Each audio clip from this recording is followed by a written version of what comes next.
Nehemiah 5. Now the men and their wives raised a great outcry against their fellow Jews. Some were saying, "We and our sons and daughters are numerous. In order for us to eat and stay alive, we must get grain."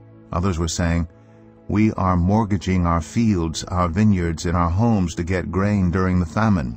Still others were saying, "We have had to borrow money to pay the king's tax on our fields and vineyards.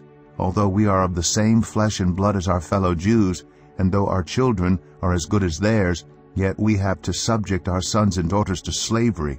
Some of our daughters have already been enslaved, but we are powerless because our fields and our vineyards belong to others."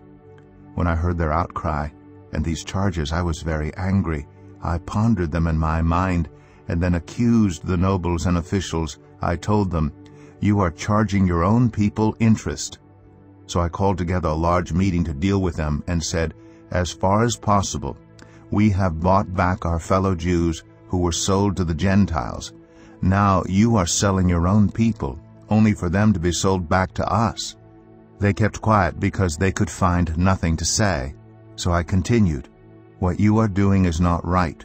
Shouldn't you walk in the fear of our God to avoid the reproach of our Gentile enemies?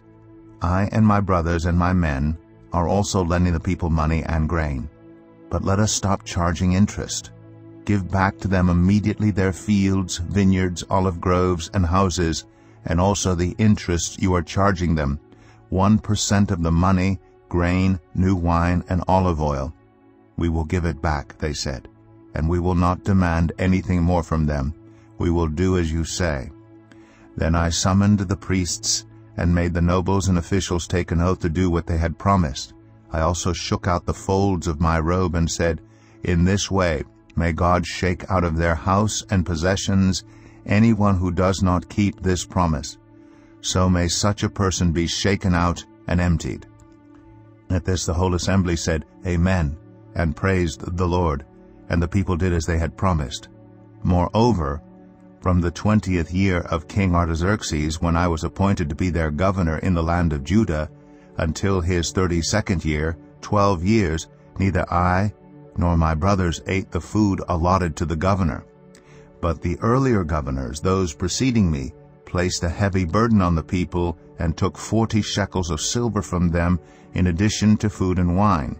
Their assistants also lorded it over the people, but out of reverence for God, I did not act like that. Instead, I devoted myself to the work on this wall. All my men were assembled there for the work. We did not acquire any land. Furthermore, 150 Jews and officials ate at my table, as well as those who came to us from the surrounding nations.